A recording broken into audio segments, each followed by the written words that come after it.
Hello, everybody. Welcome to another Comic Source Comic Boom collaboration. It's your DC Spotlight for the week of March 11th, 2025. 9 books we're going to talk about in detail. I thought it was an okay week. I feel like my top three I really, really enjoyed. Everything else was kind of, okay to slightly above average.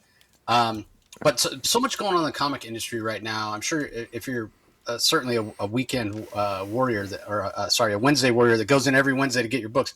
I went into my comic shop last Wednesday, and I'm usually there 5-10 minutes before it opens. I didn't get there till like after the door had already been open. I like pulled into the parking lot just after the doors had opened, and there was nowhere to park. And I got inside, and there's like 20 people in there, and me and another one of the guys. So there's usually 5 of us that are there every single Wednesday. And he was toward the back of the crowd as well, and he couldn't get to the books. And he was like, "I'm about to nerd rage. Like, who are these people?" We're Yeah, joking about it, but at the same time, it's like, man, reward your loyal customers. Maybe let them in first to grab their books and whatever. I have a pull list. He has a pull list as well, so I got the books that I wanted. But and again, it's a good problem to have, but it's because the speculators are back in full force with the fourth week in a row or something like that that an image yeah, book sold out day one was going for over cover price yeah. on eBay on day one. hmm Particularly this time, Narco.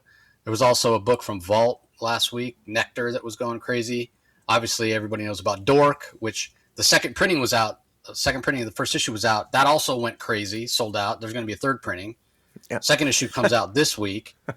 We have White Sky that blew up like crazy. I think the second printing of that's out either this week or next week.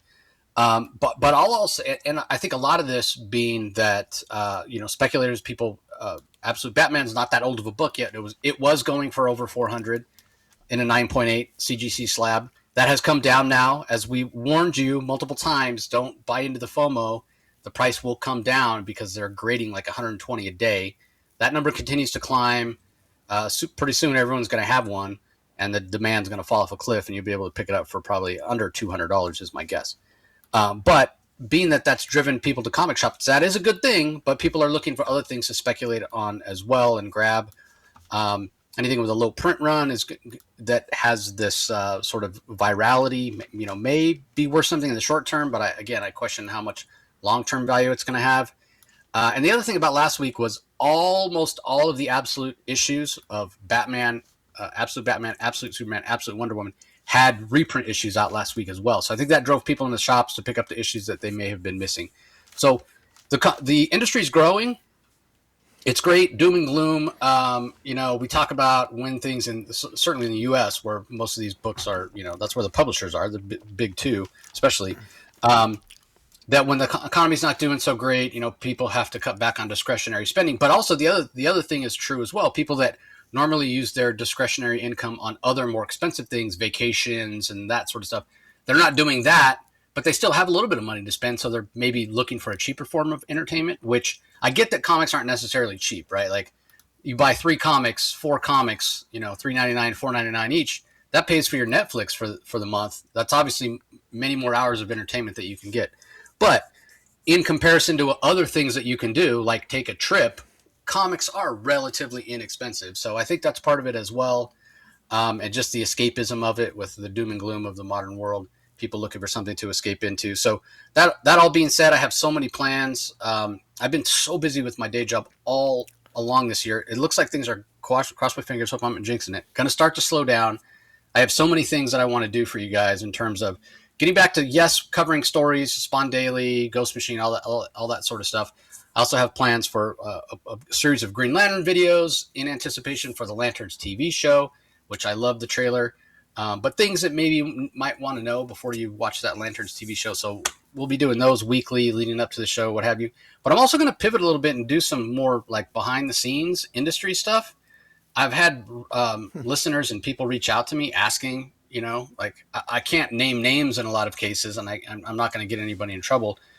But I think that the random person that goes in, like those people that were there on Wednesday, they know even less than the longtime fans like Rocky and I that know about pre-ordering 2 months ahead of time and that sort of thing. But a lot of people just have no clue the way the sausage is made, and there are valuable resources out there that will inform you as a fan, as a collector. One of the things that went away with Diamond is the sales charts. But there is a sales chart that is upwards of around 80,000 customers, over 600 comic shops, so you across the nation. So you get a pretty good idea of what the best-selling book is in any particular week, and that chart is available for free. So I'm going to be talking to some of the people that are providing this sort of stuff, and hopefully getting them on the show over on the Comic Source YouTube channel to kind of broaden the channel a little bit, not just focus on interviews and reviews, but talk about the industry overall. Because there's a lot of people that have been asking me, so I think there's a desire for that. So anyway, enough rambling. Rocky, what did you think of the DC week overall? And give us your thoughts on the Lanterns trailer. There was probably my top five. I'm like you. There's about three titles that I really liked, and they all have the word absolute in them. At least, what a surprise! I mean, it's just people are going to start thinking I have a bias, but you talked about how many great comic books are out there. I've said this before numerous times, particularly in the last 3 months when we review these comics. Good is no longer good enough. You tell me a comic's good, that I'm not going to buy it. It's got to be great. The competition is great.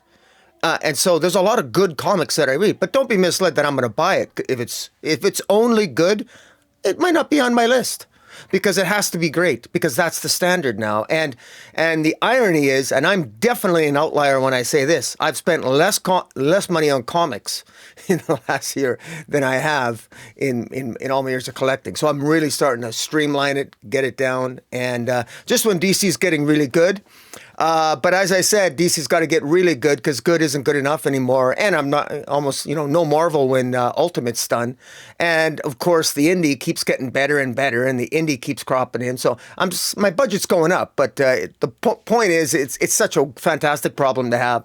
I echo your sentiments about in bad economic or harsher, difficult economic times, there is sort of a tendency for people often to go into the cheaper hobbies, and comic collecting is one of them, notwithstanding the fact that the comics can maybe appear expensive, but they're comparatively speaking, it's still cheaper. But Green Lantern trailer, I liked it. I understand people's sentiment that maybe they want something a little bit more cosmic. I like the more grounded HBO version.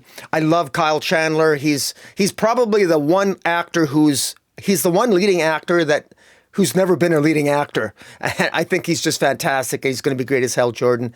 And I can't remember the name of the back actor who plays Jon Stewart. I can't remember his name, but I think he's Aaron Pierre, I believe. Yeah, I just think he looks, for me, like I've seen that actor in a movie. I can't remember the name of the movie where he plays a military guy, and boy, he's pretty kick-ass in it. And I think, boy, he's perfect for Jon Stewart because I'm sort of, that's the bias I bring to it. And I like it. It's going to be very grounded, very sort of hard traveling heroes type.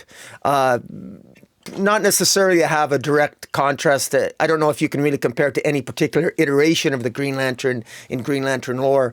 It might be a little bit of a stretch. It reminds me a little bit of the Green Lantern, Green Arrow, Hard Traveling Hero series, but it's clearly not going to be that, but perhaps going to be as grounded or even more grounded than that.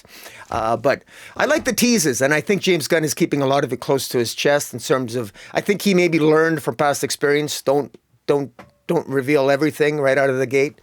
But because there's always going to be people that are going to be calling into question everything. There's always naysayers, and sometimes I'm one of them. I mean, we all have our opinion. There's nothing wrong with that. I'm not casting shade. I'm just saying that I enjoyed it. I'm looking forward to it. And I'm also looking forward to Supergirl as well. To see how much the script is different than Tom King's Supergirl, Woman of Tomorrow that you and I enjoyed so much. So it's a good year for a DC fan. So there's a lot of Marvel zombies out there loving the upcoming Doomsday, but I think it's going to be a good year. I'm hoping it's going to be a good year for DC movies as well. Supergirl or Lanterns? Which one are you anticipating more? I actually am looking more forward to Supergirl, to be honest. Even though that has the biggest potential to disappoint me, Supergirls, if it's just going to be a derivative of Guardians of the Galaxy, et cetera, et cetera. But it has the most potential to really impress me, or the most potential to really disappoint me, because I love Supergirl, Woman of Tomorrow so much. I think it's an unfair metric to compare it to the comic, because I love Tom King's work and Supergirl, Woman of Tomorrow so much. But nonetheless, man, those are my expectations. Well, what's funny, Tom, as he said when he was on the podcast last time, his work is, it used to be 90% comics, 10% Hollywood a few years ago. Now it's the other way. Yeah. 90% Hollywood, only 10% comics. He worked on the Supergirl movie. It's based on his story, as you mentioned. Mm. But he also worked a lot on the Lantern show. So his fingerprints are going to be in both. What's interesting is they do seem to have a very different feel. Supergirl being a little more lighthearted. When you talk about Lanterns, yeah, very grounded, very gritty from what we've seen in the trailer, which, you compare to James Gunn's previous most successful DC TV show, um, Peacemaker. which would be Peacemaker, which is very lighthearted and vulgar humor and what have you. Like two different ends of the spectrum here. Yeah. For me, I'm much more anticipating Lanterns as a TV show, but only because I'm going to see both. Don't get me wrong. I'll see Supergirl opening day, but Hal Jordan, as I've said many times, is one of my top 3 favorite DC heroes. So that's the only reason I'm anticipating the Lanterns more than Supergirl, is because of I just love the character more. So we'll see how that plays out. I did see a movie with the only thing I've seen Aaron Pierre in. You mentioned seeing a movie where he's former military on Netflix called Rebel Ridge, and Don Johnson was the bad guy. Is that the one that's the one I saw. That's the one. Yeah. Yeah. If you guys haven't seen that, if you haven't seen it and you enjoy Netflix, Rocky and I both recommend it. It's a great movie. And if you go and if you're not familiar with Aaron Pierre and you're on the fence about the Lantern show, go watch that and see what a fantastic job he did, and you'll be ready for Lantern. Yeah, just imagine him with a Green Lantern ring. I said it. To me, it's exactly. a perfect casting, but whatever. Exactly. Yeah. And Don Johnson did a good job as the bad guy too. So, all right. Anyway, excuse me. Let's go ahead and dive into the books this week, starting with Bleeding Hearts 2 from the Vertigo imprint. This is written by Dennis Camp. Stephen Morian is the artist. We've got Matt Hollingsworth on colors and Hassan Otsman Elhau on letters. This came into my top 5. I think the first issue was in Rocky's top 5 and my top 5. But this time, only I have it on my top 5. It comes in at number 4. It ended with a bit of a cliffhanger last time with these new versions of zombies that can apparently communicate with each other. One of them, who apparently is the only zombie whose heart still beats, albeit very infrequently, and he seems to actually have emotion and not just be focused on feeding. As the cliffhanger for last issue, he discovered a woman and her very young child, and now in this post-apocalyptic world of zombies and bleeding hearts, there are very few people left. They've all been eaten. But the zombies themselves, they're not the mindless, shambling creatures that we may have seen in other things. So it was an interesting cliffhanger. Certainly, you got the clue that this main character, this zombie that still has a heart, beating once in a while, that he might actually have feelings, have emotions, and perhaps, was he going to eat these people that he found because it's so rare to find fresh meat? Was he going to give them away? Was he going to save them? And Poke, the main character here, we find out in the second issue that he does indeed save them and goes kind of above and beyond for them. But what I found most interesting, what I loved most about the second issue, is again we meet this woman, Kara is her name, and her child who was born after the zombie attack happened. Her boyfriend, husband, significant other, partner, whatever you want to call it, was still alive at that point. Throughout the course of the issue, we learned that he sacrificed himself to save Kara and Rabbit. But he helped. Solomon was his name. He helped deliver Rabbit, and childbirth, whatever, which was obviously hard to do. The scene is kind of it's not graphic, but it's very intense because they're in an abandoned car. Zombies are not too far away. Kara can't make any noise, even though the intense pain of childbirth, because they don't want to attack any of the zombies or attract any of the zombies rather. So super interesting to see kind of the perspective. And what is so great about the second issue, I thought this Bleeding Heart story, was going to be all told from the perspective of Poke. Right, the zombie that is kind of the main character, the one that has that heart that beats once in a while and apparently has emotions. That's not the case. The second issue is all told through the perspective of Kara, Rabbit's mother. And what's interesting is I also kind of made the assumption that these zombies could talk, because we see them communicating with each other in the first issue. But every time Poke shows up and interacts with Rabbit and Kara in this issue, he's silent. He's not talking to them. So I think, if I'm not mistaken, and I could be wrong, it's early days, it's only the second issue, I think that maybe the zombies can't communicate with humans and vice versa. So that's going to, just automatically create tension and drama, because Kara and Rabbit, they wake up, they Poke finding them or whatever. Kara had a gun. It didn't have any bullets. They'd long used them up or whatever. And she kind of gets knocked out, and she just assumes that she's dead. She's never going to wake up again. And then they wake up. Kara wakes up. Her daughter Rabbit is there, and they're in a gymnasium in a high school, and have no idea how they survived, how they made it there, and what happened. And then Poke shows up, and he's actually bringing them food again. Emotion, really kind of a tense thing, though, because when he does interact with Kara and Rabbit, they don't realize he's the one that saved them. They can't communicate with them. So again, it's bringing this built-in tension, which the art by Stephen Morian, he does it fantastically. Like, there's one scene toward the end when they're kind of getting a clue, Rabbit being the young child, and we know children are a little more innocent, a little more willing to give somebody benefit of the doubt. Kara's screaming at her, get away, get away. To her, it's a monster. Kara's seen these zombies kill probably countless people. And Rabbit saying, hey, I think it might be friendly, and touches Poke's face. And it's a brilliant scene, brilliantly drawn by Stephen Morian to give us just that contrast between the young child, Rabbit, who's full of life, and Poke, who, although we're aware has emotions, obviously Kara and Rabbit are not. And like in that scene, he just looks like The Walking Dead. He looks, his face is very stoic. He's not showing any emotion in that scene. She's touching his flower and what have you.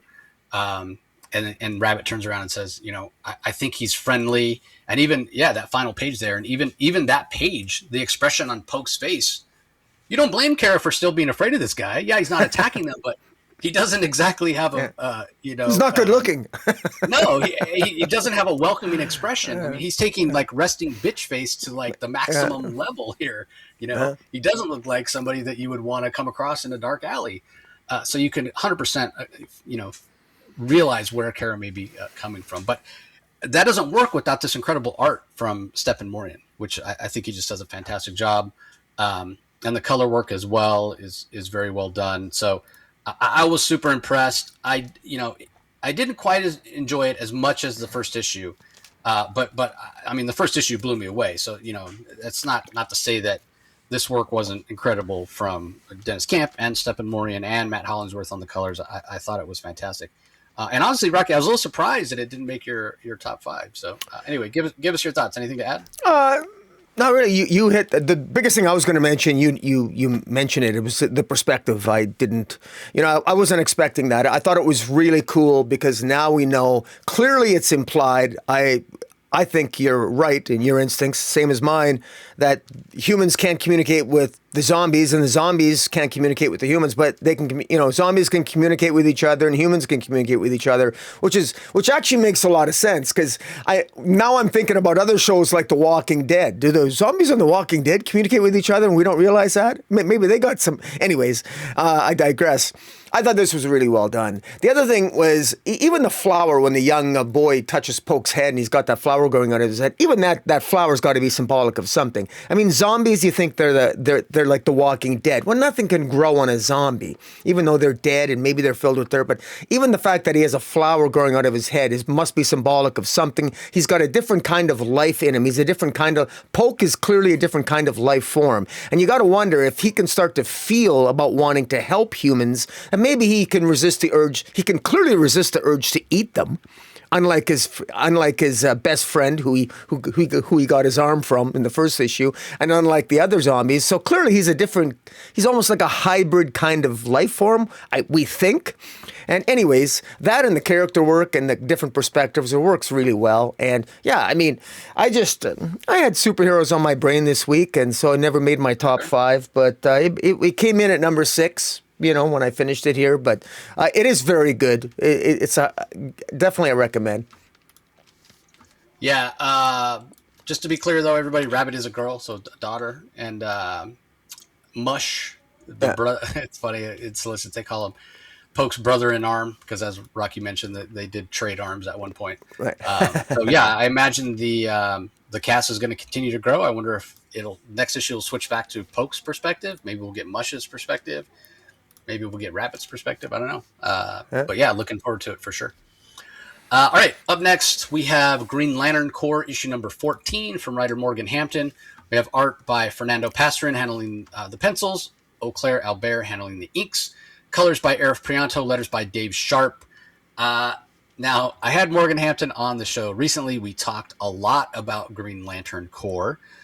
Morgan let it be known that the first appearance of Enquire is actually issue 1 of Green Lantern Corps. Now, it could be considered a cameo. He doesn't speak, but he definitely shows up, has interaction with Guy Gardner, which I found really, really interesting. So that's cool. So go listen to that episode and check out that review if you want kind of the secret origin of Enquire behind the scenes, how Morgan decided to come up with him. And originally that character that was going to team up with Fatality and what have you was going to be Mongol, but for reasons related to Philip Kennedy Johnson's War World run, it couldn't happen. So he ended up with Enquire. So fantastic stuff. I did mention to Morgan, hey, let's see if Green Lantern Corps can make it 3 weeks or 3 issues in a row as Book of the Week. So I went into this and read a little early because that interview with Morgan happened last week. So I read this in anticipation of that. And I got to say that I love it. I continue to love Green Lantern Corps. I love what's happening. We speculated whether Guy Gardner and the psionic entities were going to play a bigger role moving forward. Shout out to, I can't remember the name of the person in the comments for the last time we reviewed this that reminded me that the Violet Lantern Corps, the Star Sapphires or what have you, their entity is Predator, who was a humanoid back in the 180s issues of the original Green Lantern. I had totally forgotten that. And yes, it's Predator. We were trying to remember who it was, if he had a name or what have you. So that's who it is. Can't believe I forgot that. But we're right in that Guy Gardner is going to have a much larger role, and the psionic entities are going to have a much larger role. And we learned that in this issue, that the psionic entities that are in baby form, and I had forgotten this, or maybe I had never read it. Maybe it was in a Green Lantern issue that I missed, where when the psionic entities are destroyed, they're reincarnated. So the reason they're tiny little babies is because they've been reborn, and they're talking to Guy, and Guy's the only one that can see them and hear them, and it's kind of driving him crazy. And it's a little bit of be careful what you wish for. Guy's always been very self-important, and he, he enjoys the attention or whatever. But he's almost getting too much attention now because they're calling him the All Sight. These other lanterns, not just Green Lanterns, but other lanterns. And he's wearing like these priestly robes or whatever, and they're thinking of him as kind of this holy guy because he's the only one, again, that can see and hear these entities, and they're ascribing like power and maybe some spirituality to Guy that he really doesn't have. But because he craves that attention, you could totally see him doing this, right? And maybe you even know somebody in your life who would act like this. He craves the attention, so he doesn't want to push people away. But at the same time, it's a little constricting. He doesn't have quite the freedom to go and drink or go out to bars or do whatever he wants to do because he's constantly being surrounded by these people that are kneeling before him, in sycophantic fashion and what have you. So, just a really fun idea from Morgan Hampton to bring this sort of aspect to Guy Gardner's character. And when Guy gets a chance, he's summoned by Jessica Cruz, who's the de facto leader of the Corps right now, and kind of the head of OA politically. Guy jumps at the chance, like, oh, she's calling me because we want to figure out where these entities are trapped and how I can stop being the only one that sees them and what have you. He's like, yeah, sign me up. So they immediately put together a team, and it's interesting the team that they choose. You've got Razor, who's currently a Red Lantern. You've got Aya. You've got Larfleeze, of all people. You've got Joe Mullane. You've got Fatality. You've got Sinestro. And you've got the entity that John created, the sort of willpower construct that's become a a Blue Lantern, Ellie Stewart.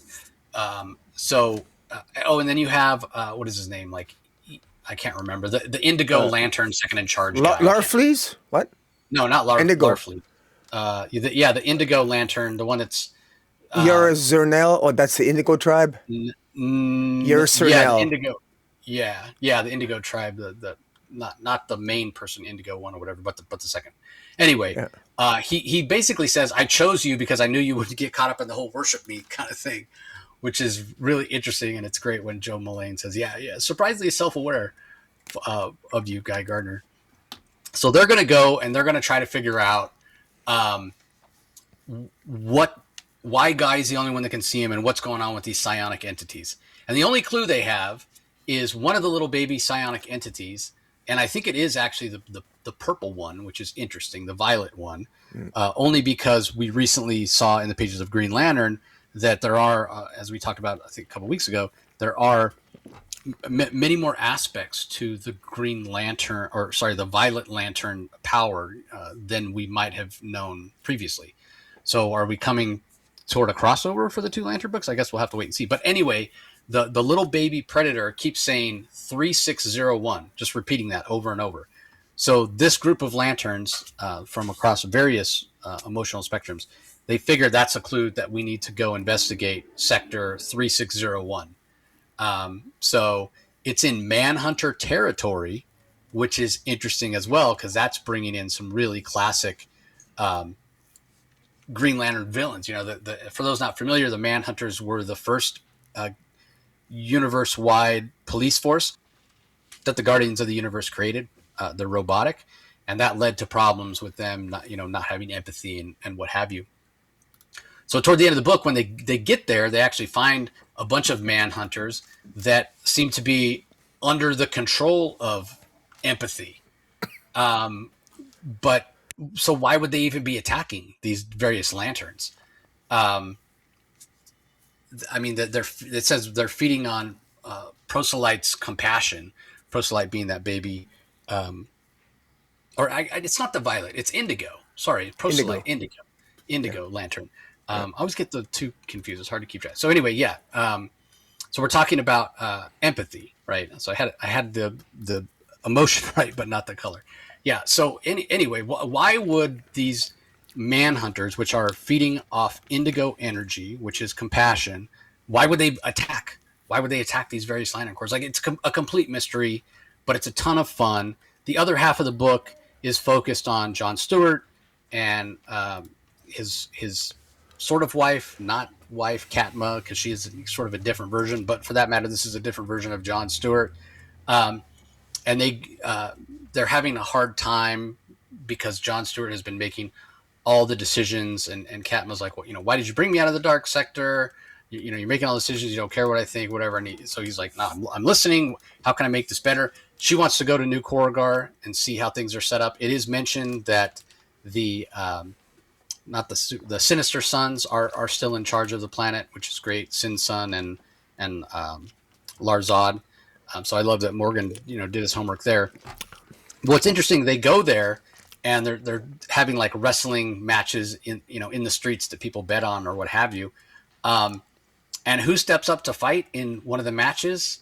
But one of my favorite Green Lantern characters of all time, Sornik Natu, the daughter of Sinestro, is back in the pages of Green Lantern book. I'm so excited. I missed out on buying the original art of her first appearance by like 5 minutes. Brad Walker did it. I reached out to him as soon as I knew it was available. He'd already sold it. I got her second appearance. I got the second page, which wasn't a splash page. So it has a little bit of storytelling. So maybe it's better. But anyway, she shows back up. What role she's going to have to play, I'm not sure. But once again, Morgan keeps stuffing 20 pounds of story in a 5-pound sack, and I'm here for it. Like, this is fantastic. When you add in the detail and the gorgeousness of Eduardo Pastorin's art, or Fernando Pastorin's art, this is one of the best books DC's putting out. Not one of the best mainline books. I'm including the absolute titles in this. Green Lantern Corps might be my favorite DC book coming out right now. Like, Morgan just continues to. I'm so impressed.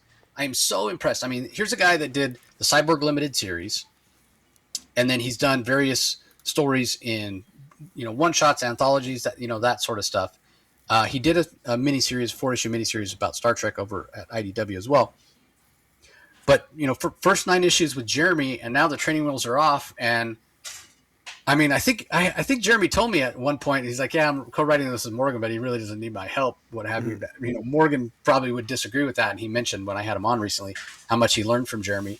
But I say all that to say that Morgan is just killing it, man. This guy, and he's young, he's hungry. This is his first solo book at one of the big two. He talked about that when we were on about him just. He's just killing himself to leave nothing on the table and just put out the best book that he can. And it shows. It shows. Like, if every mainstream title had this level of the amount of story, the callbacks, the tight continuity, the great characterization, the wonderful art, then, I mean, DC would be beating Marvel in sales by even more, I think. This book is just incredible. Again, this is only issue 14, everybody. So it's not that hard to get caught up. And the trade for the first 6 issues is out as well. So, man, this is the highest possible recommendation from me. I'm absolutely loving Green Lantern Corps week in and week out, or month in and month out, I should say. So, anyway, I'll get off my soapbox and stop singing the praises. So, Rocking, give us his thoughts. Yeah, it made my top. It came in at number 5 for me. I thought I've been really enjoying this too, and Parallax also showed up. There's so much that was jam packed in this issue, and yet it doesn't feel rushed. It doesn't feel like it's filled with too much information. The pacing is good. The storytelling is good. The action is good. The dialogue is crisp and clear. You know what's going on. Morgan Hampton's doing a great job handling so many characters and handling the mythology and the lore very well too. I think this would actually be a comic that would be relatively easy to catch on to, which is saying something. Like you said, just go collect the last 14 issues. It's not a difficult thing to do. I particularly like the way that all the aspects of the emotional spectrum are located on Oa. There's even at the beginning there's actually I think that was probably last issue, but in any event there's actually like a map, or there's a map of Oa in the middle of the comic, which basically maps out the entire planet is broken up, and different aspects of the emotional core are located all over the planet. And I think that's pretty cool. I like that.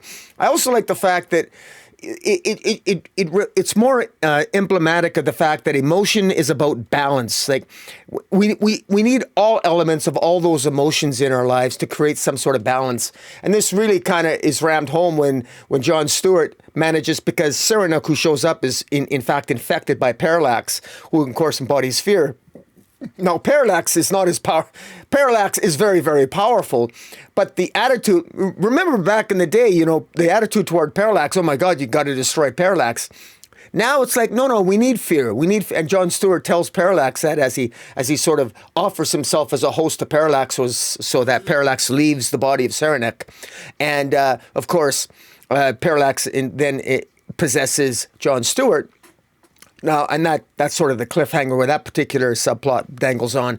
But the whole idea being that John Stewart tells him, look, Parallax, go ahead. We're not going to stop you. The universe needs fear, but it needs it in fits and spurts. I mean, fear is important. People need fear in order to move forward. In fact, we just had a Batman Tom Taylor Batman story in Detective Comics, the courage that kills storyline. Fear is important. So I sort of like that. It's a different approach to the emotional spectrum, great storytelling. This feels new to me. I've read a lot of Green Lantern in my life. This feels actually new and feels fresh. And I think that most people should be enjoying this because it's really well done. Yeah. So in terms of the 2 storylines, with Parallax infecting John Stewart, but in the Guy Gardner storyline, we see a little baby Parallax. So, like, if this was in 2 different books, I'd be like, oh, these writers are you both using Parallax and they didn't talk to each other. But the fact they're both in the same book with Morgan, I don't know what's going on. Like, how can there be a baby Parallax? Again, like, these emotional entities are only supposed to exist in this embryonic form if they were destroyed. they're reborn Yeah. basically. They're That's a good reincarnated. question. Sort of an open Yeah, question. What's that yeah, about?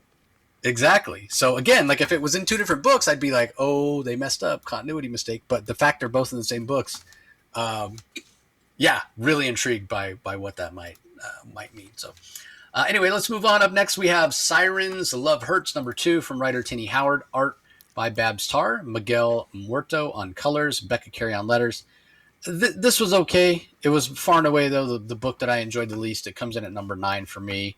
Um, my favorite thing about it's the art. I do love the Babs Tarr art. And there are some funny, laugh out loud moments and kind of the way the girls get on each other. Reminds me of the way that guys sort of tease each other and give each other a bad time. Obviously, I'm a guy, not a girl, so I'm not really kind of privy to like female relationships. But being that this is being written by Tini Howard with a lot of input from Babs Tarr, I trust that this has a degree of verisimilitude, to borrow one of Rocky's words. But I do enjoy that these different characters are giving each other a hard time throughout the story and what have you. So, yeah, like the art, the story for me is just okay. It's not particularly memorable, but this certainly isn't a bad story.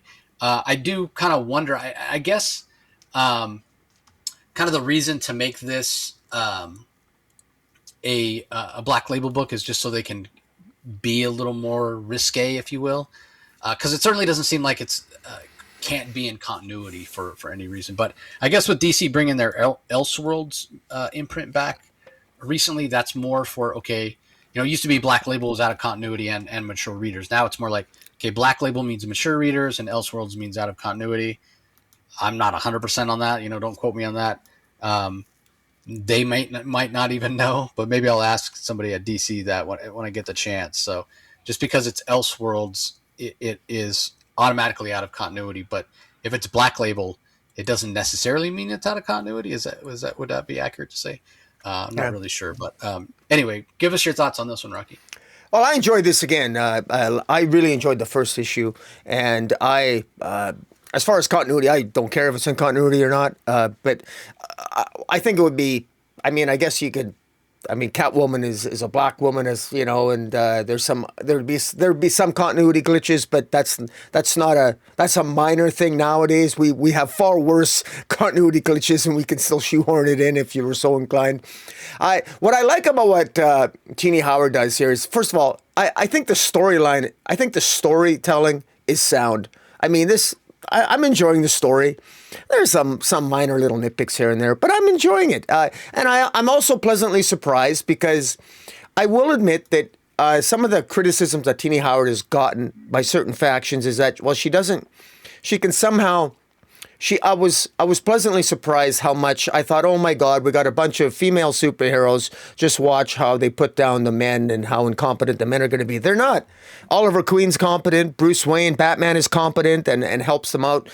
Dick Grayson shows up with Barbara Gordon, and he's actually the wedding planner here. But he's not played for a fool. In other words, the men in the story aren't fools. They're actually they're characters in their own right, and I am shocked by that because that's not always the case in these all-girl. Because Tini Howard has wisely, while she's writing this to be, yes, obviously it's about women. There is women empowerment here, but this really is about the Sirens, who just happen to be kick-ass women with their own flaws and foibles. But it's not done at the expense of the male heroes who actually play a legitimate role, and the women are genuinely in love with them. Catwoman's genuinely in love with Batman. Black Canary is genuinely in love with Oliver Queen, and even when they take on Calendar Man, he's a legitimate threat, and there's some really good moments here and kick-ass moments, good action. The art, I think, is fantastic, and yeah, I think this is. I am collecting the for those watching on YouTube, the Tula Lotte connecting cover set. I'm collecting the connecting covers on all of this. So as much as I bitch about variant covers, but I'm a sucker along with the rest of you. I'm going to pick up some once in a while, and Tula Lotte is one of my favorite cover artists and interior artists. I wish we'd see more of her interior art. In any event, very well done. And, black sexy Catwoman Catwoman is growing on me more than I thought it would. Where'd you rank this? I ranked this. This was actually, I did put this at number. I put this in actually at number 7. 7, gotcha. Yeah. Yeah, I agree with you. What's so interesting, when this got announced at New York Comic Con, I texted you and Steve about it, and you were like, I don't know. You didn't seem very, very excited at all. Yeah, I had my doubts. Maybe that's a bit of an understatement. But I was excited for it, and now it's come out, and you're enjoying it much more than me. So I only point that out to say to everybody, like, no matter if it's a comic or a TV show or a movie, whatever, like, until you read it, everybody, just try to keep an open mind, or watch it or experience it or whatever. Try to keep an open mind, because you never know. You never know. All right. Up next, we have Supergirl number 11. This is from writer and artist Sophie Campbell. Sophie writes it every issue, but doesn't always have time to do the art. But she is doing the art for this particular issue. Tamara Bonvillain on colors, Becca Carey on letters. I much more enjoy these issues of Supergirl when Sophie does do the story and the art, but I understand why she can't draw every single issue. This did not make my top 5, but I am curious to see where it goes. It came in at number 7 for me. Ends on a bit of a cliffhanger. I mean, Supergirl is visiting the bottled city of Kandor. She doesn't have powers. She's fighting against a new villain that gets introduced in this issue, named the Black Flame, that has some ties to Lesla, who got put back in this bottled city of Kandor recently. So curious to see where this goes. Curious to see why the Boy Thunder, I think his name is, that showed up in the pages of Mark Waid's World's Finest. He's on the cover of this issue. He doesn't show up until the last page, when Supergirl, having lost a fist fight, because again, she doesn't have superpowers. She gets in a fist fight with the Black Flame. Black Flame tosses her off this huge spire, this huge tower, and she's falling through the clouds as the issue ends. And standing there on the ground in the shadows is Boy Thunder. So is he going to save her? Because he sees her, Supergirl, falling in the distance. Does he have powers in Kandor? What the hell is he doing in Kandor in the first place? I'm intrigued by that. So, but yeah, it didn't quite make my top 5 this week. Any thoughts, Rocky? I said before, this is a good comic. But like I said before, not every good comic is necessarily going to be something that I might physically buy. This is a good comic. This is an enjoyable comic. If this was DC a year ago or 2 years ago, I'd be buying the physical copy. But in actual fact, I'm buying. Who am I kidding? I'm buying some of the variant covers, and because they're pretty damn good. There's a Jeff DeCall cover that's fantastic. It's right above Jace's head for those watching on the YouTube channel here. And in any event, this was interesting because when Supergirl goes to Kandor, she has a special ring that she wears, because Kandor is usually imbued with red sunlight in when the people who live in the small Kandorian bottle, and she's wearing a special ring that imbues her with red solar energy that allows her to maintain her superpowers while in Kandor. However, unfortunately, when she confronts Lesla's the Black Flame, she's betrayed. And the ring is removed, and she's ostensibly killed. And of course, Boy Thunder is watching all this. This is the Hero of Kandor storyline that starts here. It's interesting to note that I think that the Reign of the Superboy storyline involves Kandor as well. So I'm not sure how much of an overlap there's going to be between the Hero of Kandor storyline and Supergirl and the Reign of the Superboys, which is taking place in the Action Comics. Like, I think all of the super titles are sort of, I think their storylines have something in common. So I'm looking forward to that. And this art is really starting to grow on me too. This is Sophie Campbell's managed to take. This isn't. When this comic first came out, I thought this was, oh my God, this is really girly type. But this has really gotten, this feels it's getting creeping up there. It's getting more and more dark. I like it. I mean this in a good way. It's getting darker. It's also getting a little bit more exciting. The plotting is getting more sophisticated. I like it. This is getting better and better. And that's what I like to see. And, so this is like, for a particular audience, I actually would highly recommend this title, Supergirl, because I think it's a lot of fun. It just had too much competition this week.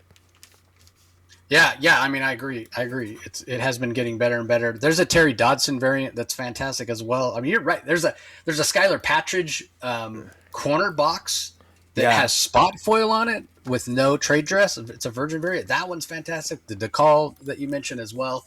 I mean, even the main cover with Boy Thunder there front and center, really kind of selling it. I kept waiting for him to show up, and the way he showed up at the last second was fantastic. And yeah, what it bodes for the next issue has me very excited.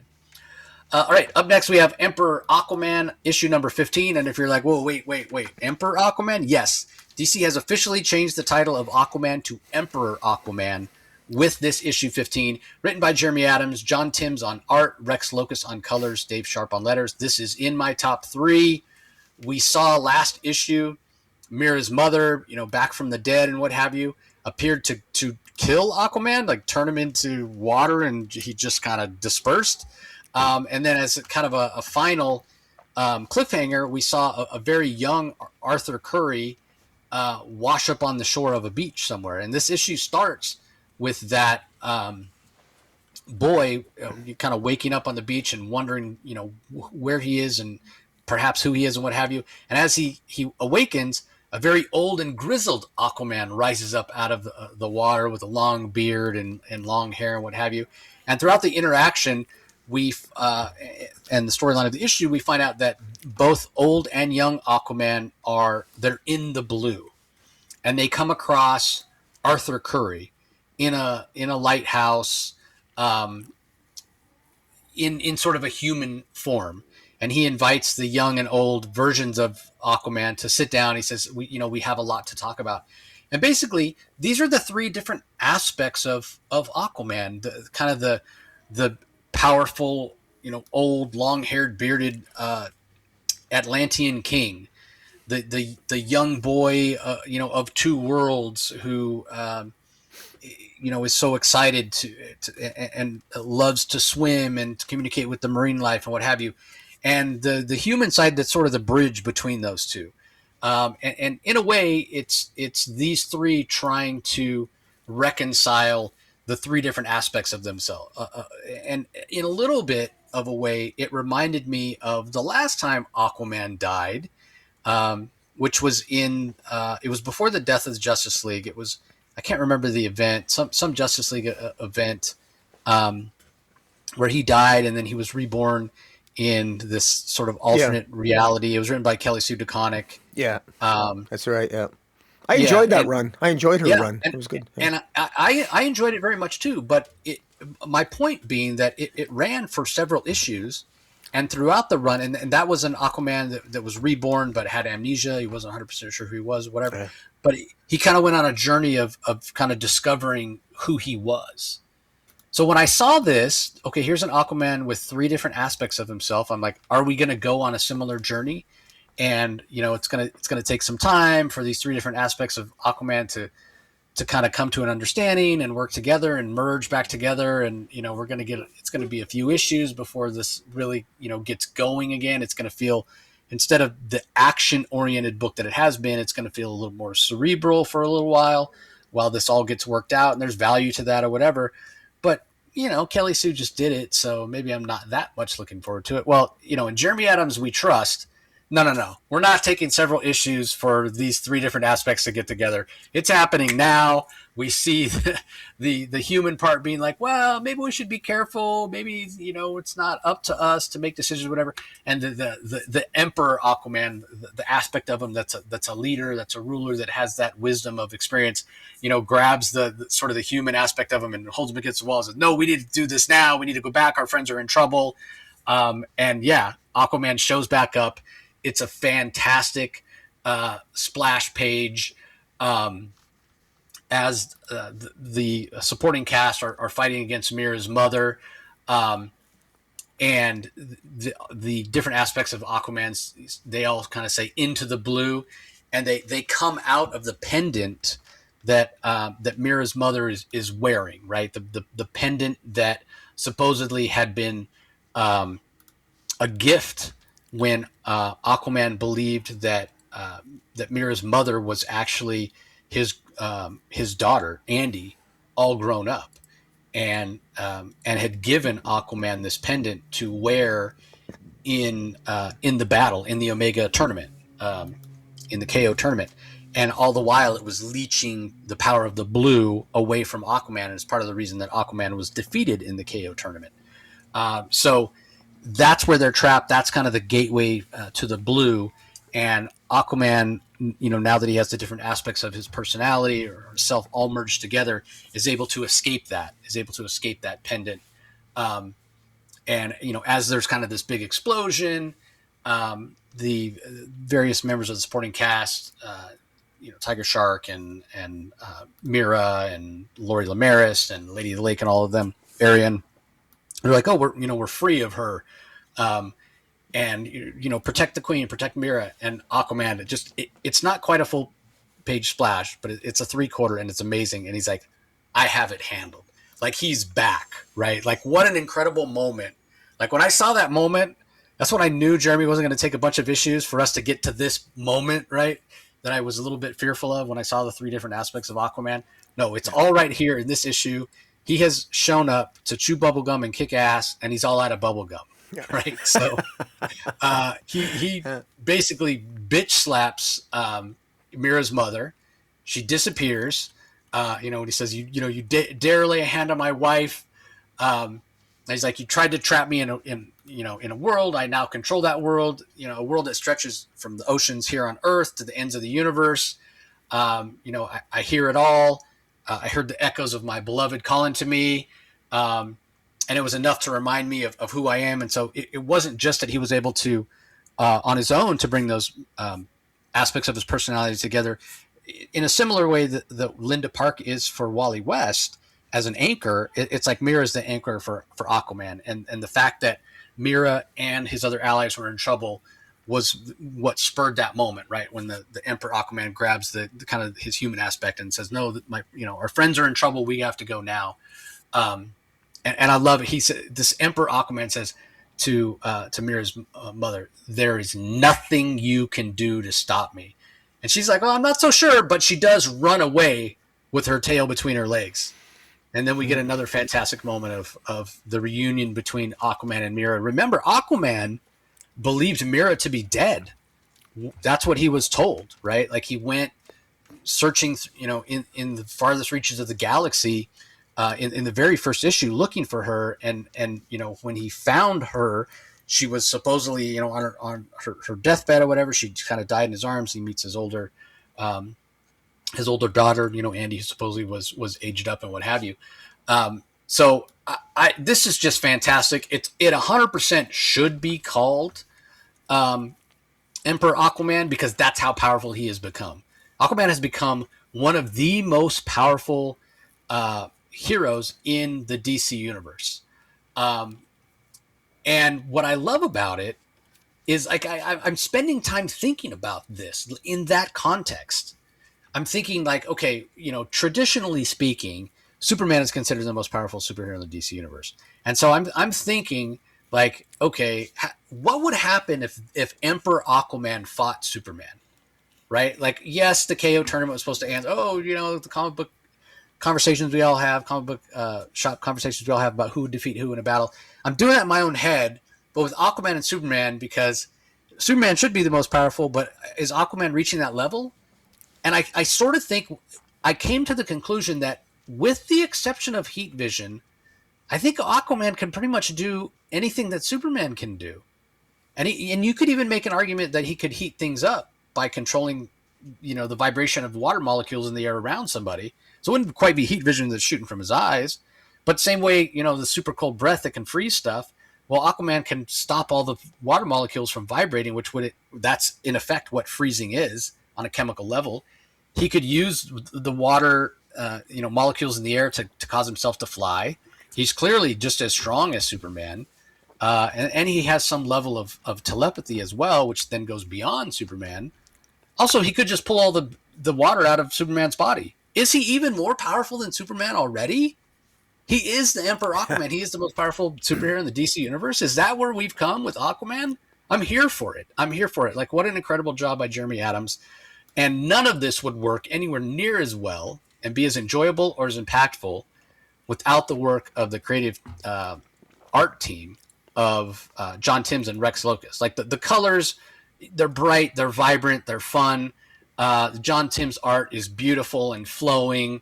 You know, I've talked many times about how an Aquaman artist, their art needs to have a fluidity to it because he is a water-based character. That's all here as well. The dialogue is smart, snappy. It's paced really well. Like, yeah, I had a hard time when it came to picking my book of the week this week. I have to tell you, because this was so good. This was so good. Emperor Aquaman, here to stay. I wonder how long DC will let it go, like DC editorial. They realize how powerful Jeremy Adams has made Aquaman. Like I'm ready in a couple issues to have an Aquaman Superman fight. And you know, again, like when it comes down to it, who's going to win a fight between any two particular heroes? Whoever the writer needs to win the fight to advance the story. But it's an interesting question. Is Aquaman more powerful than Superman now? So anyway, this is fantastic. When I first started reading Jeremy Adams' run on Aquaman, you know, Jeremy is a really talented writer whose work I tend to enjoy. So I expected to enjoy this, but nowhere near this level. Like, this is just unbelievable work. This is the way you elevate a character. What G. Willow Wilson, how she's elevated Poison Ivy, Jeremy is doing with Aquaman in a different way, but just as entertaining and just as impressive. So I think this was in your top as well, Rocky. What were your thoughts? Yeah, this was in my top 5. Yeah, and well, I mean, what do I add to what you just said? I mean, you covered the whole thing. I get it. It's just entertaining as hell. I love the concept of the blue. I'll just say this: like, I like, to me, the blue is almost like its own version of the Force, and that it's you know, that when I think of Emperor Aquaman, he was already sort of like king of Atlantis anyway. Atlantis has been through various types of rule, but the Emperor aspect is just to. I think it's appropriate for maybe calling him emperor might suggest a little bit of malevolency, maybe, because, you know, why don't call him a noble king? But no, Emperor Aquaman sounds more cool. Plus, maybe he's got to be a little bit more kick-ass because he's not king of the 7 seas anymore. He's king of all the oceans in the galaxy, in the universe. Hell, maybe even the multiverse at this point, because we don't know all the secrets of the blue. And the fact that he's even got aspects of himself within the blue also suggests to me that maybe just like you got like a Force ghost or something, maybe you have some sort of only if you have a connection to the blue can you have that type of connection, or you can literally I'll be honest, I don't entirely understand how he managed to connect with different aspects or versions of himself within the blue. That wasn't completely fully explained to me, but because the nature of the blue is sort of metaphysical, it sort of has that sort of mysterious element to it. It works. It's not really a big deal that I don't actually know, because quite frankly, because Aquaman lost in the Omega tournament, because he had some of his Omega energy drained. I think that threw a wrinkle even into the villainess's plans here, because I think that the Omega energy and the Alpha energy, which I'm just going to plant the seed here, more is going to be revealed about the people who participated in the tournament. There's consequences to the participants in the tournament that will be revealed, let's just say sometime in the future, and that could further explain Aquaman's what happened to Aquaman in the blue, and I'll explain that in the next few weeks when we talk about other comics. But suffice to say, this works, and it's another example of Jeremy Adams. He's always thinking ahead. He knows what he's doing, and he's not just familiar with continuity. He's familiar with what's coming out and what's coming up. And in any event, I thought this was very well done. Art's fantastic. I mean, a sucker for a good redhead, huh? Not just Poison Ivy, Mira. Hey. They're back together again. All is good in the 7 seas and in the entire blue. Yeah, but I mean, be careful what you wish for. You're talking about redheads, because her mother's a redhead as well. Yeah. And yeah, you can keep calling her villainous or mother. It's because her name, Lolana Marana Shala, is such a mouthful. I know. And I was trying to find if they gave her an actual villain name. The only thing I could find is Crimson Queen in a couple of the previous. So yeah. Oh, okay. Anyway, I was going to shout out that variant cover by Anthony Marquez.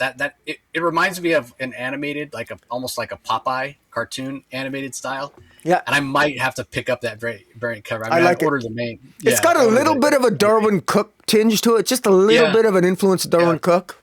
Yeah, it's Right. it's definitely gorgeous. So, all right, moving on. This book, probably to nobody's surprise, is not in my top 5, but it is in Rocky's. It's Absolute Batman number 18, The Seventh Kingdom Part 2, written by Scott Snyder. Eric Canetti is the guest artist. Frank Martin on colors. Clayton Cowell on letters. I'm not the biggest fan of Eric Canetti's art here. It feels a little bit messy. Also, this whole version of Poison Ivy is I just shrug, like not that interesting to me. But what I will say is the subplot that happens with Martha Wayne in this issue and the Court of Owls, the Absolute Owls, I guess you'd call them, is very intriguing. So that put this up to number 6 for me. It originally had it in my top 5, and it just slid out. But yeah, that B plot I love, and I can't wait to find out more. A bit of a cliffhanger, even. But it's in Rocky's top 5. I'll let him talk about it. Yeah, there's multiple things that happen in this issue that I think are essential.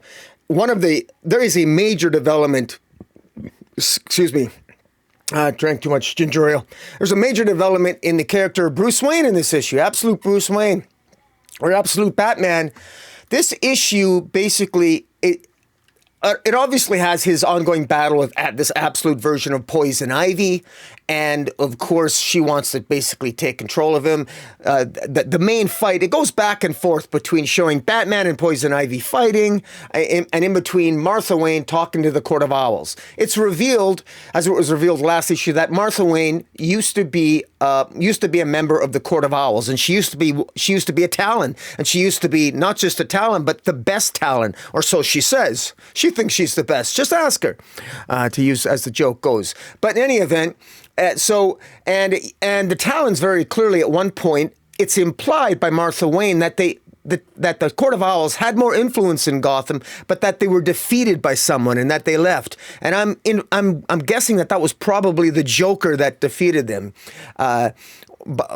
Joker that defeated the Court of Owls, and basically Martha Wayne, who is inspired by Absolute Batman, who ironically doesn't know that Absolute Batman is her own son. She's inspired by the actions of Absolute Batman to get the Court of Owls back into Gotham in order to help facilitate change that Gotham needs. Meanwhile, we have Commissioner Gordon, or not Commissioner Gordon, I guess Jim Gordon, confronting Bruce Wayne, letting him know that, hey, I know that you're Absolute Batman. And, of course, Bruce Wayne says to him, asks him kind of almost a stupid question, saying, how would you know? And, of course, he says, well, there's not too many, like what he says, there's not too many 7-foot guys walking around. I mean, you sound out like a sore thumb. And obviously, Gordon and Martha, they've been having, they've been partners for a while now, and Bruce Wayne just found that out last issue, or perhaps he knew long before then. We don't really know, but the most important, significant part of this issue is it shows the growing alienation of Bruce Wayne from his friends. He's getting more and more disconnected from his friends. We have the Penguin has ostracized him. Oswald Cobblepot has ostracized him. Two-Face has quit his practice and he's left. The Riddler is sick and tired of him showing up his door. His friends are abandoning him. And as he's fighting Poison Ivy, Alfred is telling him that, suggesting to him, you have to go darker. You have to fight differently. And in what is potentially a very dark turn for Batman at the end, he makes he's in a position, he actually convinces Poison Ivy to basically, to essentially not blow up her pods or whatever, and he won't destroy her heart, because the only human aspect of Poison Ivy that's still human is this beating heart. So Poison Ivy does what he says, but Batman doesn't keep his word. He then literally blows her heart up, and he breaks his word. And that's something that you would not see mainstream Batman do, because Absolute Batman did the equivalent of kill Absolute Poison Ivy, even though arguably perhaps Absolute Poison Ivy cannot be killed in the conventional sense. But when she comes back, all her humanity or her human parts will be gone. So symbolically, this issue, at a minimum, is showing that Absolute Batman will now kill. You could argue that maybe he killed in the earlier issues, before he started kicking babies off the boat into the water and throwing them a life raft, but or a life preserver. But in any event, this is very, very symbolic, and I think a very, very powerful moment. And this symbolizes that this absolute Batman is getting darker and darker because he's losing his connection, his tether to his friends. This is what happens when you lose your friends, you lose your connection to humanity. Selina's not around. I mean, he's fighting, and in many ways, he really is fighting alone. And it might be that just at the right time, his mother and the Court of Owls coming, the Court of Owls might very well be the allies that Absolute Batman needs. Assuming, of course, they're going to be allies. I don't know. But I thought this was very, very well done. There was multiple layers here that were going on behind the scenes. And it was a little jumpy at points. It was a little I felt a little bit disjointed at times because at times I didn't actually want to go back to the fight scene between Poison Ivy and Batman. I wanted more of those character moments, but it did. I read it a couple times and it flowed better upon a second read. Point being that the character work is there. The art, the art just didn't bother me at all. I guess I'm just used to this sort of like choppy version of this absolute Batman style of art. I've been enjoying all the issues, and this artistically, I thought this was a really great issue. And I also want to give a quick shout out. Barbara Gordon ends up saving Batman's ass here. Remember, Batman very rudely, pushed her off because he didn't want her help. Well, again, symbolic of Batman always wanting to do it by himself, never wanting help except for the voice in his head who's Alfred. But Alfred himself, this issue, Alfred's superiors are calling him and saying, go after Batman, don't go after this Jack Grimm character. And so more and more, I think we're going to see this absolute Batman being isolated from friends, from family, and that's not a good thing. So I like it. Great character work.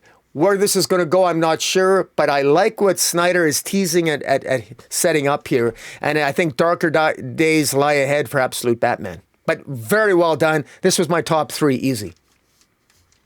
Let me ask you this. Part of the reason that this underwhelmed for me is, so Bane was this monster who could manipulate his body. Poison Ivy's this monster that can manipulate her body. Mr. Freeze, we saw very briefly, apparently is some sort of monster that can manipulate his body. We've seen hints of Scarecrow, what he looks like anyway. Yeah. He certainly looks monstrous. Don't know if he can manipulate his body. It's like these villains to me are coming across as so one note. Everything's body horror. Every Batman rogue is a monster. Even if you could look at Killer Croc, you could look at Two-Face. Here's what I think's happening. And I'm totally spitballing here, but I think Jack Grimm is like the Bruce Wayne of Gotham City. And by the way, another villain who is a monster that can manipulate his body. Jack Grimm, yeah, that's correct. Yeah. And I think that Jack Grimm has an iron grip on Gotham City. He wants to control everything, and he doesn't just control Gotham City. He controls through the Absolute Justice League, undoubtedly larger parts of the world as well. And so I think he's the mastermind behind everything. I don't think that's a surprise. We all know that. I do think it's Jack Grimm who's in control of Arkham Asylum. We know that as a fact from the annual. And I think that he's, at the end of the day, he basically has controlled everything via Bane. He's controlled in many ways. Absolute Batman is almost like a little bit of a pawn. He might be being played. And what's happening with Batman here is Jack Grimm has got all these resources that he's utilizing, whereas Absolute Batman is becoming increasingly isolated, and it's getting worse and worse. And what I find interesting is Absolute Batman's villains.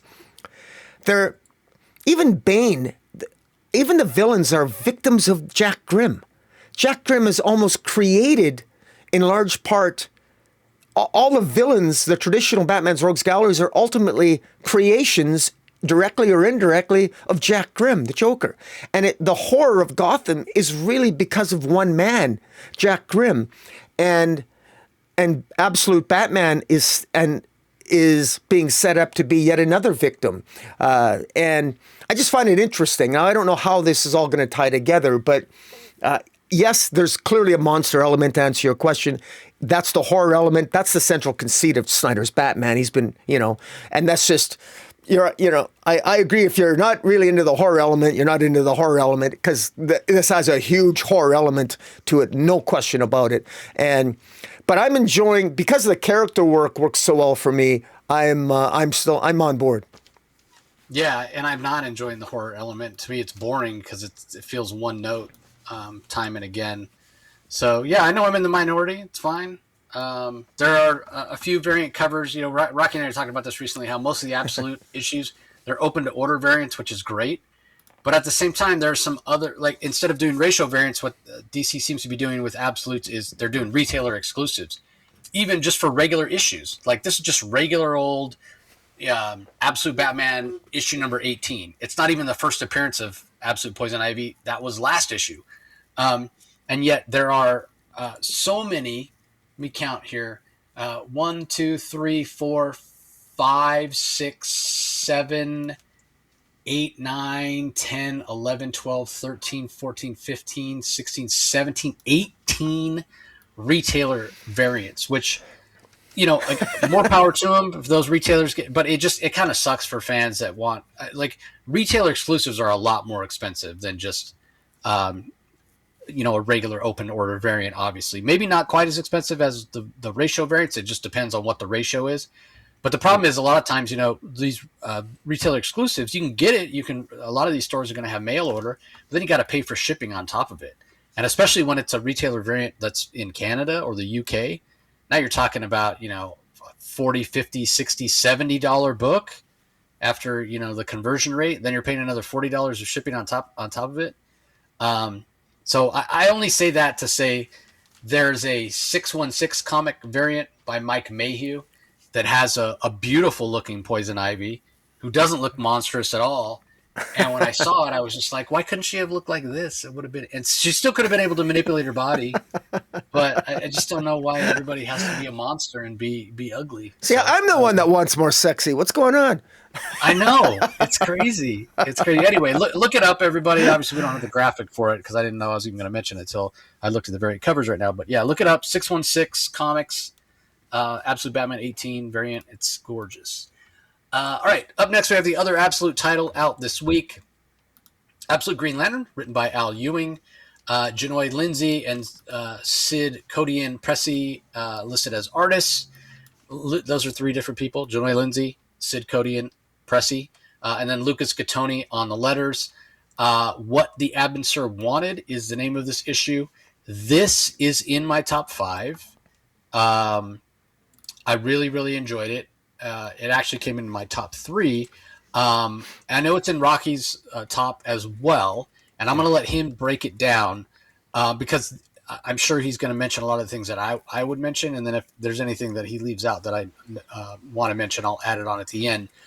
But one thing I will mention, the reason this made my top 3, because it was hovering right there between 3 and 4, is the fact that I got to see Hal Jordan channeling some love, some Violet Lantern spectrum energy, and be heroic. And, there was a time in Absolute Green Lantern that started where I was worried that Hal Jordan was going to become the Black Hand and be the villain of it in those first couple of issues. So to see him do something heroic was like, it was a breath of fresh air. So anyway, it's in your top 5 as well, Rocky. So yeah, take it away. Yeah, this is in my top 3. This continues to add to the Green Lantern lore, and I'm enjoying it. I still have questions, but this is the way you build a mystery. If you build a mystery in terms of if you're building a mythology and you're not giving all the answers to how the mythology works, which is what Al Ewing's doing, you better make sure that you tell stories that are compelling. And I think Al Ewing is successfully doing that. I had some doubts at first, but you got to have some patience here. Good work takes time, and I think this mythology has really taken shape. Last issue we had Hector Hammond with the who's using a mind helmet to connect to the Black, and essentially this issue opens with the voice of Oa talking to him through like the black void or whatever, and it's the and of course Hector Hammond is ignoring the voice. And that's never a good thing. If it's one thing I know from reading Absolute Green Lantern from the beginning, is that whether you end up with the Red Lantern or the Green Lantern or the Yellow Lantern, which I guess the gold, or the black, if you hear voices and they tell you something, don't ignore what they're saying. Of course, Hector Hammond dies, and because he's so angry, he wants to basically kill Jo Mullein. He wants to kill all her friends. He wants to kill Hal Jordan, because he wants, of course, the secret of the Green Lantern all for himself. Not just the Green Lantern. He wants the secret of everything to do with, I guess, Oa. Now, we don't actually know what Oa is. I'm assuming Oa has to do with maybe all of the absolute spectrum. And when I say absolute spectrum, I'm not going to call it an emotional spectrum, because it's not an emotional spectrum in the absolute universe. I'm calling it an absolute spectrum because a Green Lantern is a designation. And each designation is, well, it can get a little, it might be a little complicated, but let's just say that it's a designation that you have based upon chaotic action, based upon on various I guess you could say it's almost emotionally based, but it isn't. Let's just put it that way. In any event, you got the Black Hand that Hal Jordan is utilizing. They're being attacked by Hector Hammond, and interestingly enough, Hector Hammond doesn't know. He doesn't realize that as he's controlling this sort of like this blackness that is going after Cameron Chase, but he doesn't, she shoots she shoots it with a bullet, and Hector Hammond doesn't realize that he's not actually there, so he panics because he's seeing himself get shot. Meanwhile, Jo Mullein has lost her ring. Cameron Chase and Hal Jordan they're running to the roof, and they're getting chased. We even have Simon Baez, who it's revealed he's not allowed to, if he looks upon the image of his own face, apparently he'll die. We don't know why that is. At some future issue, I'm sure we'll get an origin issue for Simon's character. I don't know what it is, but it's kind of cool. There's a great scene where the Green Lantern ring sort of like pops out, and it amongst the rubbish, amongst the pile of rubble, and eventually finds Jo Mullein. And then, of course, we get Hal Jordan's actions, and there's a lot that happens here, and we even have, interestingly enough, what's sort of suggested is like the power of love, which is, again, even though it is, this is another revelation. Like, it's not about fighting, it's about action without thought. Maybe it's violence, maybe it's hate and cruelty, blind obedience. It could be those things if you twisted it, or it could be something else, something like love. So again, it's the power that the user has with the absolute spectrum. It really does to be, I'm not entirely sure. It does seem to be maybe dependent upon the user. And these things are attracted more, these particular these particular colors of the spectrum. They're attracted to particular users because they're capable. One might be more capable of restraint. One might be more capable of action. One might be more capable of other kinds of violence or other type of inaction. One might be more capable of being enlightened. We know John Stewart became the Golden Lantern, which more enlightened. What does enlightenment mean in this thing? We're not entirely sure. But again, at some point, I'm gonna personally pay DC to put out a who's who, and so we'll get an annual that explains all this with all the diagrams and everything. I started a YouTube video. I ended up corrupting the video. At some point, I'll put it out, but I'm just too damn busy. But in any event, this is a real fun issue. At the end, the original Green Lantern symbol, which is this giant ship, which showed up in the first issue, shows up at the end, and that's the original construct that landed in Evergreen. That shows up, and then who shows up at the end? Both Tomar Ray shows up at the end, wanting Joe Mullein to come with him to go and kill Mogo. And he wants to use the giant green construct ship to kill Mogo. Now, what's the significance of Tomar Ray and Joe Mullein? They are both anomalies, meaning that neither one of them were chosen to receive the color. They're anomalies. And so somehow they either acquired it. That means that Tomar Ray either stole the power of the red, or it was accidentally bestowed upon him. We don't know his origin. And we know Joe Mullein she kind of stole it, but she didn't know what she was doing at the time. So she's an anomaly. And we know that anomalies are very, very powerful. An anomaly of a red or a black or a gold or a green, anomalies are the most powerful of the particular color. Why that is, not really sure. That's part of the lore. But together, we know Tomar is very powerful because Tomar Ray, in a previous issue, he killed the absolute version of Mogo, not Mogo. He killed the absolute version of a famous Green Lantern character, Calabac. No, not Calabac. Kilowog, thank you. And so we know he's very powerful. And so the fact that he shows up at the end here to get Joe Mullein in, I think we're going to get a lot more answers over the next few issues, because we're going to go cosmic. We're going to see Joe Mullein go cosmic for the first time if they're going to go take on the planetary creature Mogo. So anyways, it's hard for me to, I don't know how I sounded trying to articulate this issue. There's so much that's tied up in previous issues, and there's so much lore that I'm not going to pretend that I necessarily know all the answers about.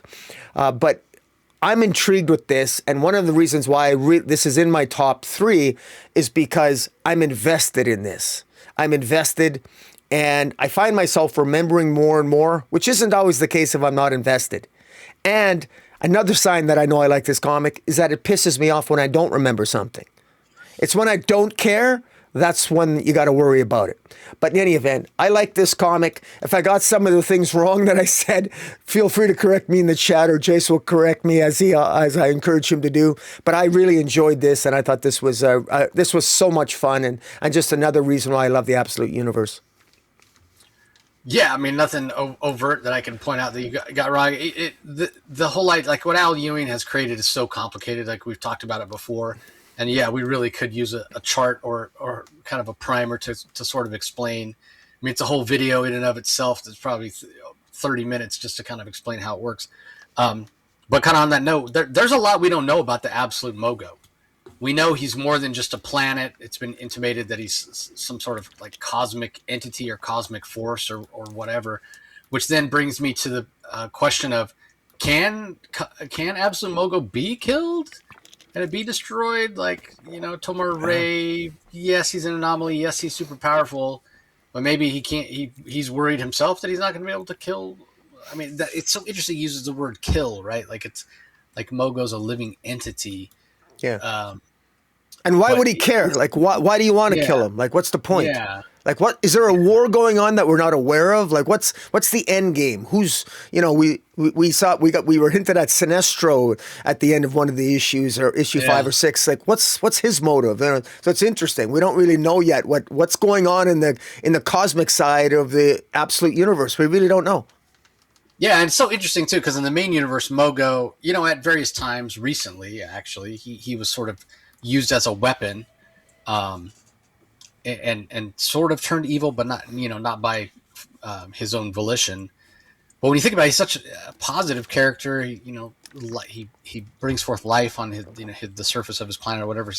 And it seems like the Absolute Mogo definitely much more malevolent. So we'll have to see how that plays out. All right. Up next, we have Harley and Ivy, Life and Crimes, issue number 4 from Erika Henderson. She writes it, she draws it, she colors it. The letters are by Hassan Otsman Elhau. This is okay. I don't ship these characters. We talked about it last week when we were talking about the latest issue of Poison Ivy. So it only came in at number 8 for me. I don't really have a lot to add other than Erika Henderson is super talented. There's no reflection on her at all.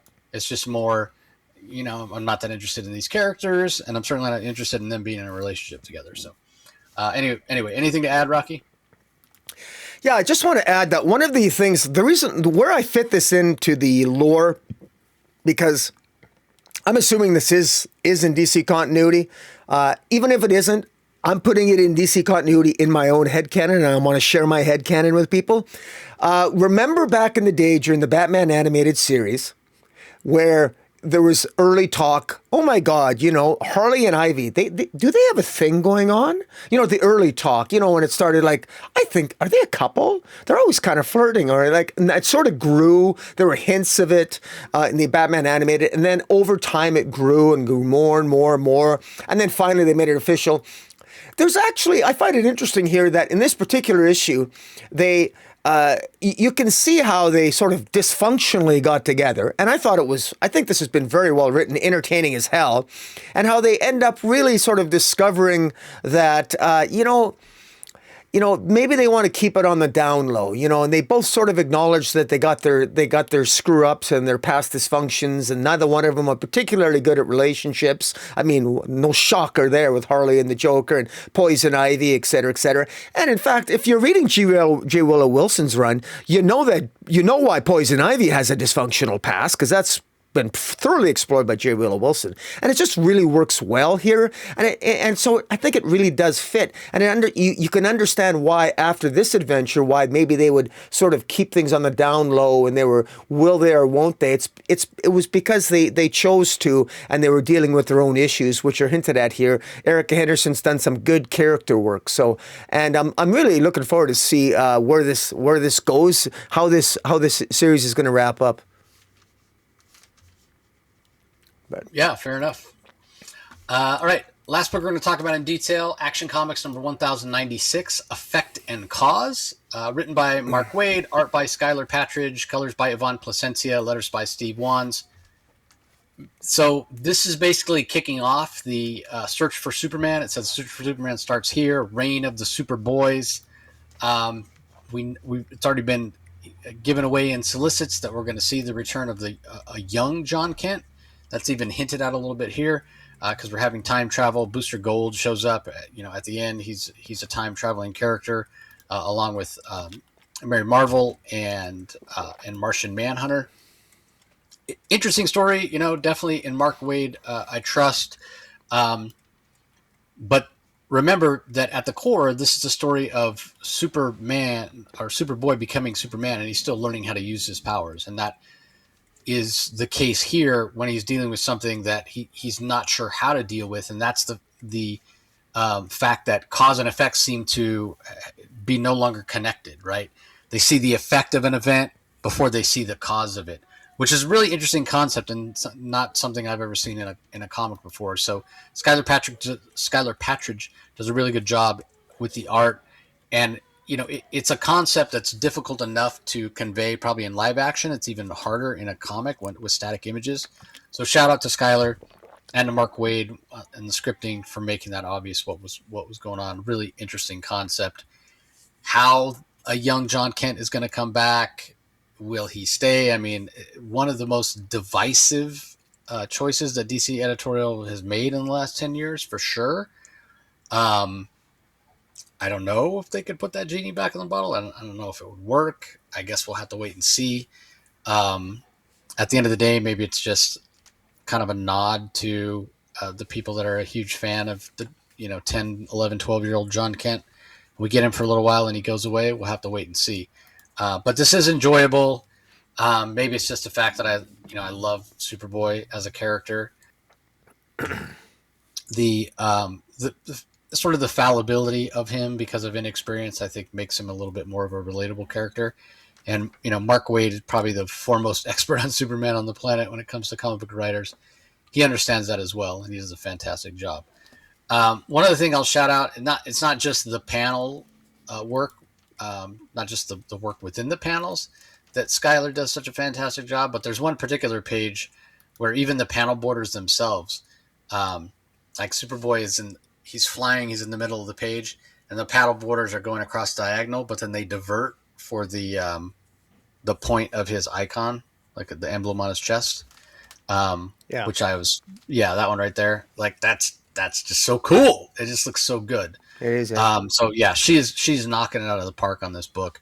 I don't think she's getting enough credit for what a great job she's doing drawing a younger John Kent. So yeah, I want to give her all the credit in the world. So Yeah. Anyway, this is in your top 5 as well, I think, Rocky. What are your thoughts? Yeah. You know what? I actually put this in my. Somehow this made my top 3, and Oh wow. it probably. I'm thinking, in hindsight, if I sat here for long enough, maybe I would take it out of the top 3, but it would still be my top 5.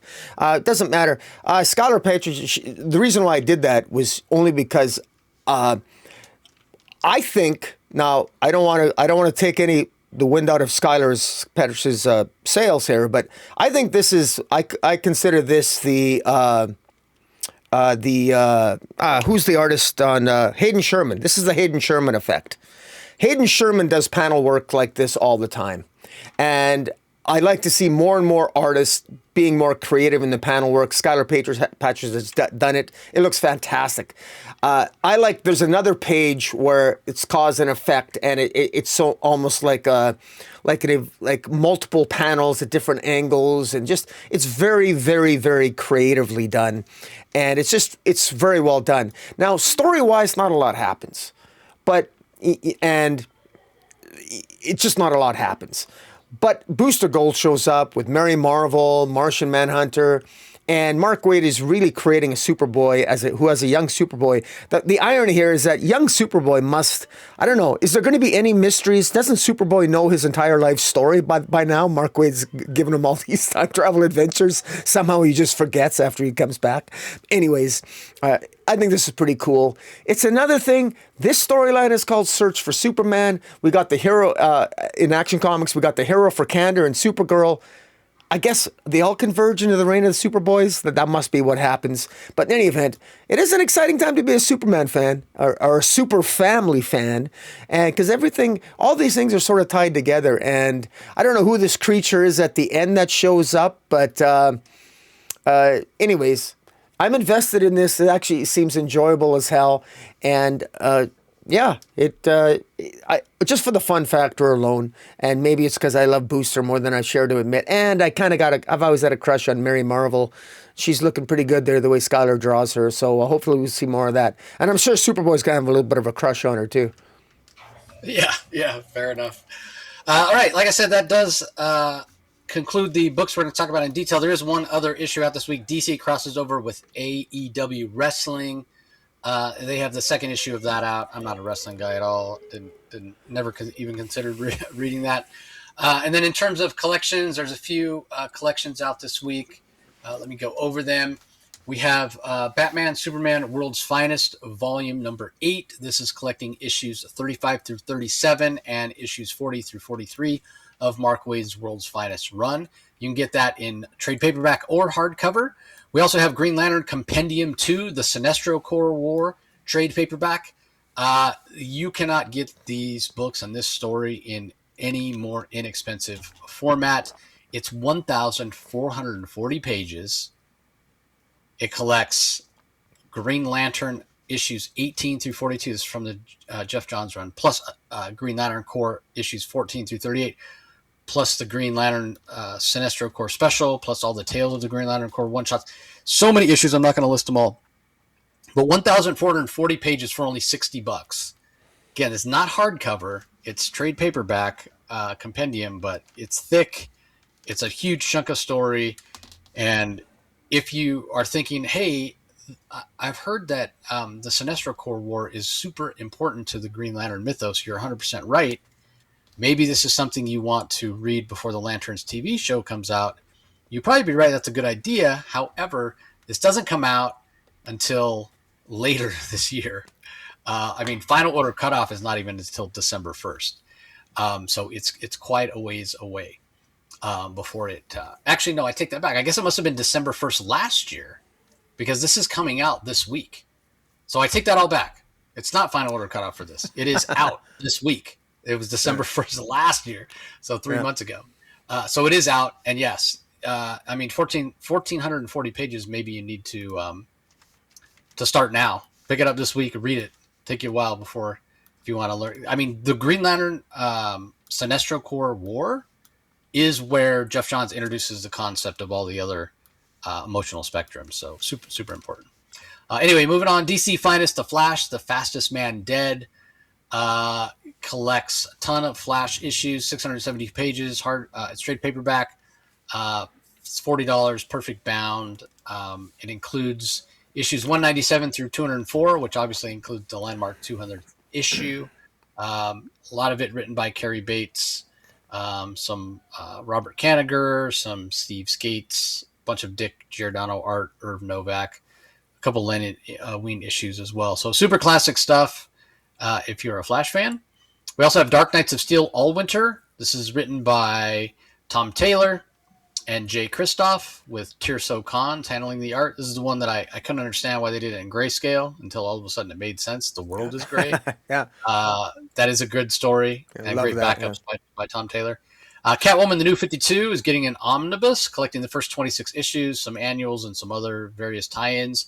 736 pages for $100. It's oversized. And Flinch, the complete collection trade paperback. If you're not familiar with Flinch, this was a horror anthology series from DC's Vertigo, the first time Vertigo print was around. And it's a who's who of writers. You've got Bruce Jones, who many people know as a novelist. You have Brian Azzarello. You have Garth Ennis. Some fantastic artists as well, like Richard Corbin and Frank Quitely. So this collects the entirety of the run, all 16 issues. It's 384 pages for $35. And then finally, Supergirl, the Bizarro Girl trade paperback. This is collecting the Supergirl run from the early 2000s, specifically issues 53 through 59. Written by Sterling Gates, Jamal Igle on pencils. It has a fantastic Amy Reeder cover. If you are so inclined, I would recommend that you pick that up. So that does it for the collected editions this week. Rankings, Rocky, I believe it is your turn to go first, sir. Yeah. Okay. Yes. Coming in at number 9, Harley and Ivy, Life and Crimes, number 4. Coming in at number 8, Supergirl, number 11. Coming in at number 10, pardon me. Coming in at number 7, Sirens. I forget the rest of that. Love Hurts. Sirens Love Hurts, issue 2. Coming in at number 6, Bleeding Hearts, number 2. My top 5, coming in at number 5, Green Lantern Corps, 14. Number 4, Emperor Aquaman, 15. Coming in at number 3, Action Comics 1096.